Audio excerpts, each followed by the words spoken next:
Hey everyone, welcome to another Cult Movie Tuesday movie review right here on Night Owl Video. Today we're talking about a Disney movie, The Black Hole. So I hope you will stick around. We'll talk about the cast, production, critical reception, my thoughts on the film, and all that jazz. So I hope you stick around. Thank you to everybody who subscribed recently. I did crack the 200 subscriber threshold, which was very exciting. So thank you to everybody who's decided to join me on this weird movie physical media journey, and I hope you'll stick around and enjoy the videos. Feel free to comment, uh, give me the thumbs up if you like these videos. Give me your recommendations for reviews. I'm always on the hunt for cool movies. I do review a lot of movies I've already seen, so I was thinking this morning I might try to start reviewing movies that I've never seen, because a lot of the movies I'm picking are movies that I love or I've seen like a million times, this one being no exception. But yeah, we'll try to shake it up. I am also coming up on my 1 year anniversary, so maybe it's time to think about doing a new series or something like that. So maybe it'll be like never before seen movies or something like that. I don't know. But anyway, today we are talking about this film, The Black Hole, I should say. This was a science fiction action movie which came out in the year 1979. I was 9 years old and I saw this in the cinema, and it was very exciting for me. This was directed by Gary Nelson, who also directed Freaky Friday. He passed away just over a year ago, so rest in peace, Gary Nelson. Also directed, like I said, Freaky Friday, which was a cool movie. I hadn't seen that movie since I was a kid, but I do remember liking it. I think that's a Jodie Foster movie. Yeah. This movie stars Robert Forster, also rest in peace, who was in Alligator as well as, well, he was in like 1,000 movies, but personally, I always think of him as the character from Max Cherry from Jackie Brown, just because I didn't like I saw this movie when I was a kid. Obviously, I was too young and dumb to know who Robert Forster was at the time, and I didn't see him in movies really. And then, of course, I loved Jackie Brown, and I was like, "Oh, who's this guy? Oh, he's the guy from Black Hole, Robert Forster." He was also had a brief cameo in David Lynch's Mulholland Drive, which was funny. Um, but I think again, like Tarantino does with so many of these older actors, he brings them back into the limelight, and they end up getting roles, and so that's pretty cool. But I love Jackie Brown, and I just love Robert Forster. And going back and watching this, he's really cool in this as well. This also stars Maximilian Schell, who was in a lot of movies that I don't know. I'm guessing a lot of classic cinema. Um, the only movies I recognize were Vampires and Deep Impact, but he was in a lot of like what I would say probably like classy movies, So I'm sure lots of folks out there watching this will be like, "Oh, Maximilian Schell, yeah, he was." He was really good in this, though. He was really creepy. This also stars Anthony Perkins. Anthony Perkins is in this as well, so that was cool. What's the other person? Yvette Mimieux. I think that's how you pronounce it. She was in this as well. I don't know what else she was in, and I don't think she was the original pick for this movie, but she did end up playing one of the lead characters in this. The synopsis for this film is: in the future, a spaceship dubbed the USS Palomino is on its way back to Earth when it discovers another ship that had been assumed missing, the USS Cygnus. Kate McRae, played by Yvette Mimieux, a scientist aboard the Palomino, learns that it's the same ship upon which her father had served as a crew member. When the Palomino's crew boards the Cygnus, they are met by Dr. Reinhardt, played by Maximilian Schell, and a bizarre, faceless army who plan to be the first people ever to explore a black hole. So this movie, and there are extensive notes on this film online. The Wikipedia is like pages long. I just don't have the time to do that deep of a dive, but apparently the script for this film and the idea for this film had been bounced around for years. It had been rewritten. It had been picked up by various writers and creators, and even at one point it was completely shelved. This did luckily, or not luckily for Disney, I think, but it did eventually get reinvigorated by Gary Nelson. The story's by Jeb Rosebrook, Bob Barbash, and Richard Landau. But I think this movie, oh yeah, Ernest Borgnine is in this too, I forgot. But yeah, this movie, I think it was really in pre-production hell for a long time. It just wasn't getting greenlit. And like I said, there was all these different story ideas, and finally they settled on the black hole concept, um, which, realistically has its problems, I guess. I'm not a scientist, but this is probably not actually feasible, but if you let your suspend your disbelief and just enjoy it for a science fiction film, I did. Now, I saw this when I was 9, so I went into this like post Star Wars, just pre Empire Strikes Back. But Battlestar Galactica was on TV. I think I saw Battle Beyond the Stars around this time. So I was really, really transfixed by science fiction, and there was so much of it coming out that like this was just like, hey, here's another cool science fiction movie, and let's go check it out. And I love this movie in the cinema. I've always loved this movie, even though I know it's considered by some to be not great and scientifically problematic. But now I did copy and paste this from the internet, so I'll just read it. It says, although Star Wars in 1977 had revolutionized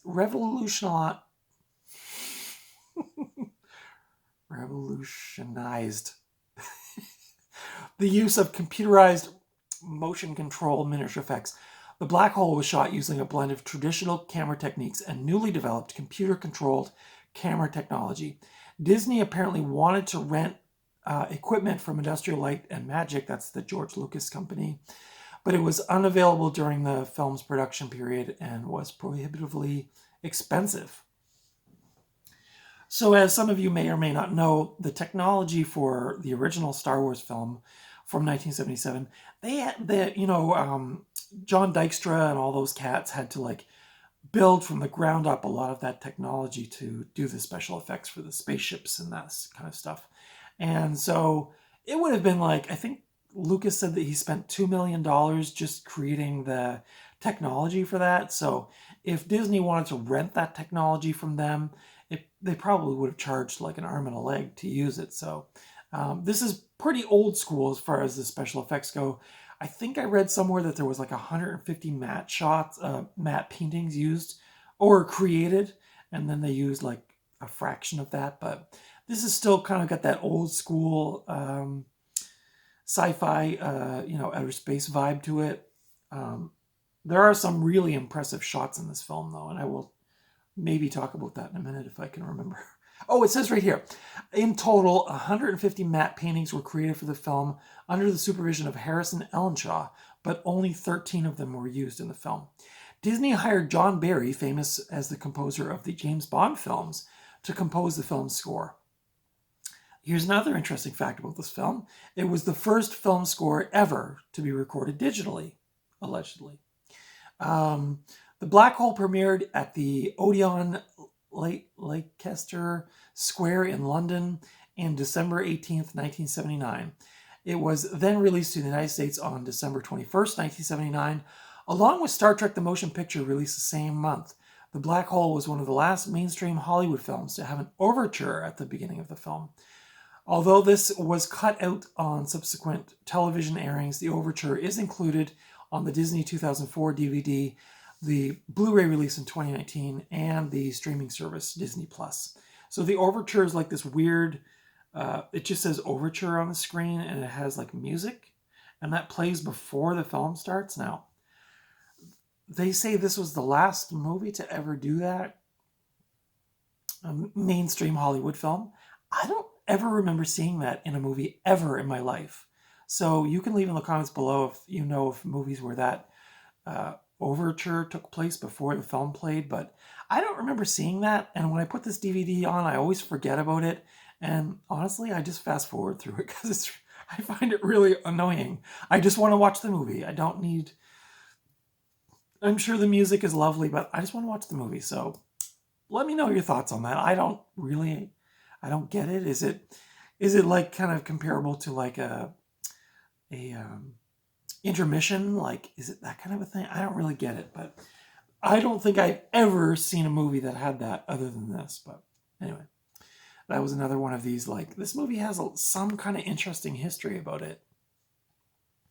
The Black Hole is notable for being the first Disney film to also earn a PG rating because of the frequent use of the words hell and damn. Sorry if there's kids watching.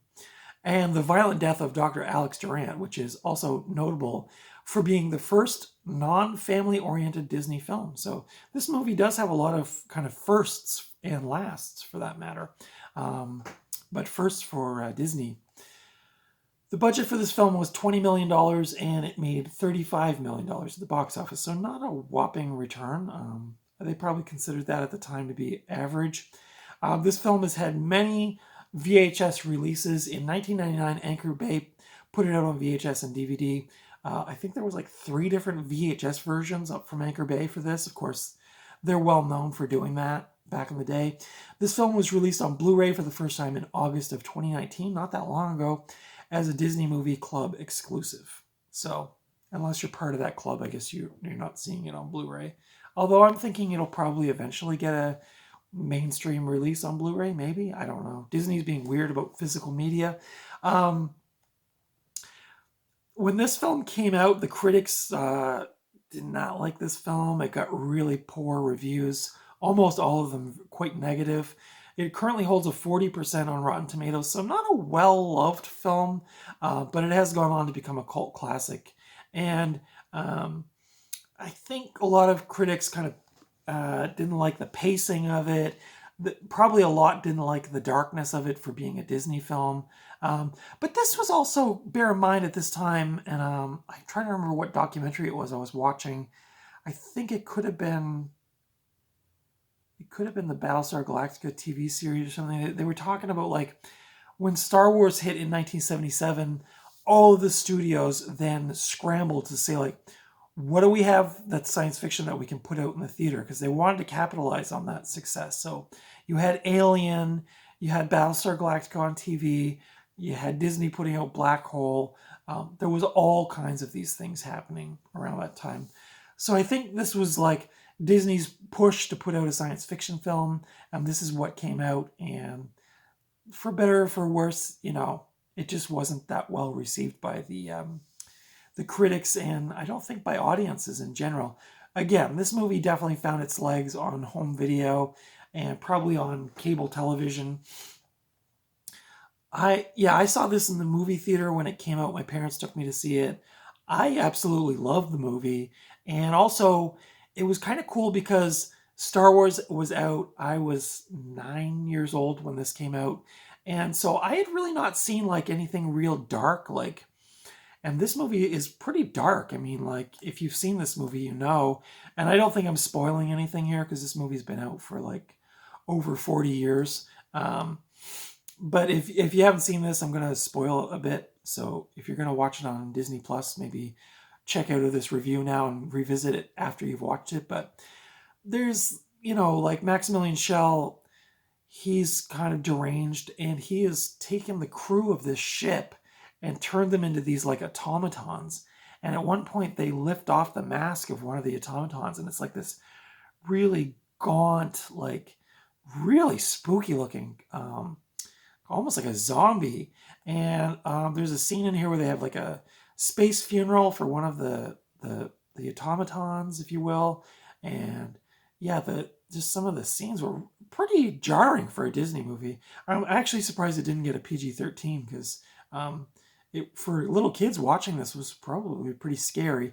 I was at that age where I was like, oh, this is like, I want to see more of this, like I had seen Jaws on TV and I knew there were scary movies. I just couldn't see them at that time. But hey, I would take anything, including this. So so like I said, this movie's gone on to be a cult classic. My thoughts on this film, again, I've got that nostalgia for it because I saw it in the theater. I loved it.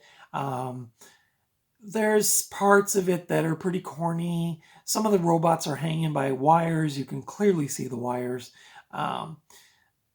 You can see where they were definitely trying to capitalize on the whole Star Wars things, or the Star Wars films, I should say. And There are robots in this, like droids or whatever, like a stormtrooper type thing. Although they're all like a rust color. They got guns. They kind of they go slower than stormtroopers, but and maybe a little more accurate with their blasters. But yeah, you can clearly see the connection between Star Wars 77 and this.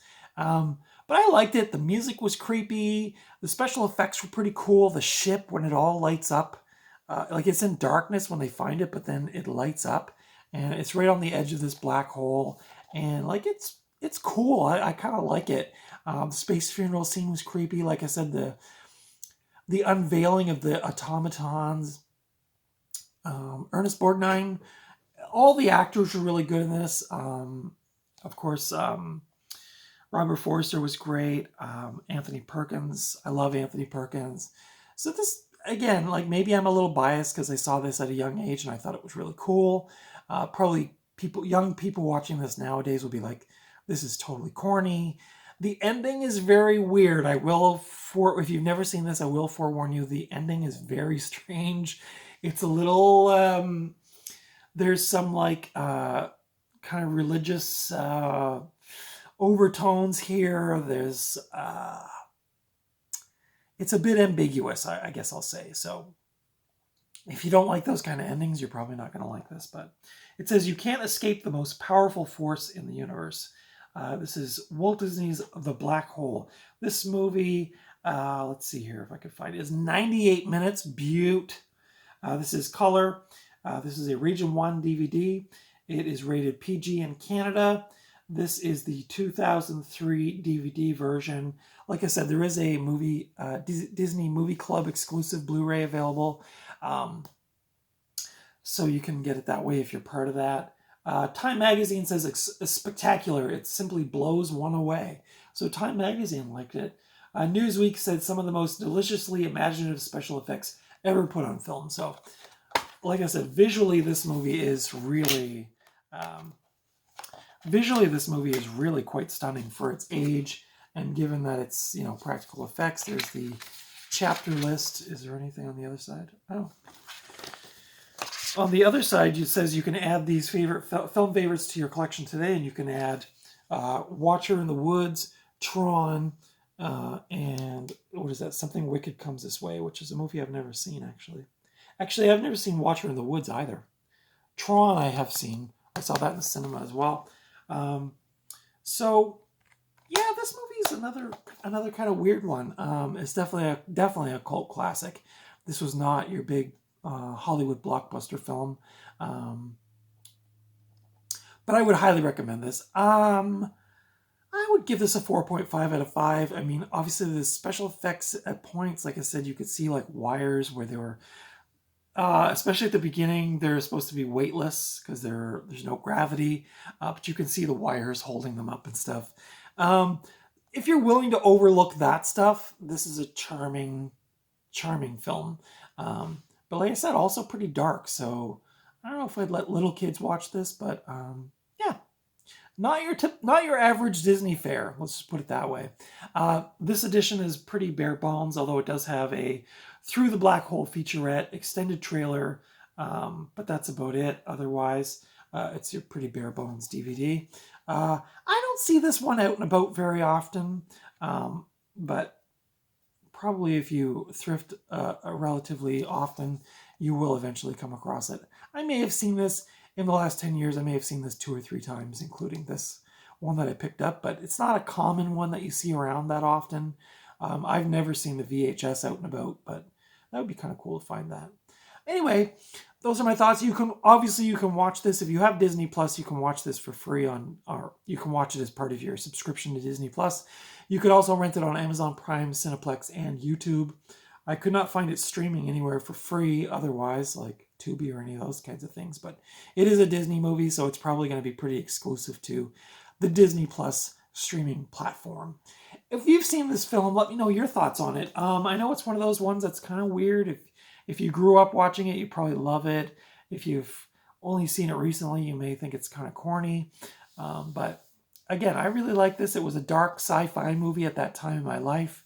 And of course, what was it, like a year later, The Empire Strikes Back would come out, and then a couple years after that, you got Tron and The Thing and E.T. and the golden age for me of science fiction films. But yeah, I would put this in there with, Star Trek the Motion Picture and the original Star Wars film. Enjoyable. The characters are really cool. Oh, there's a picture of the robots on the back shooting their blasters. I don't know how well you can see that, but kind of cool design on the ships too. This is the Cygnus here. Um, One thing I will say about this film, and I would love to get my hands on them again, is I used to have some of the action figures from this movie. I had Old Bob and I had Maximilian, or what was his name? The big robot. I forget his name now. But I had a bunch of these action figures when I was a kid, and I don't know where those disappeared to, but I sure would love to have some of those back because I do have some nostalgia for that. But really cool, really cool. So again, let me know your thoughts on this film in the comments. Give me a thumbs up if you like this review or this kind of content. Consider subscribing if you haven't already. Tomorrow I'm showing off. I didn't do a lot of thrifting this past week, but I did find some really cool Evil Dead related things. And I may give my thoughts on the Evil Dead Rise film, which I saw on the weekend. And on Friday, I am talking about Wes Craven's The People Under the Stairs. So check that out if you want on Friday. Consider subscribing if you haven't already. Follow me over on Instagram at Night Owl Video. And until next time, I will see you at the video store or the thrift store or maybe on the edge of a black hole. Who knows? Until then, take good care of yourselves. Thank you for watching, and I will see you in the next video. Bye.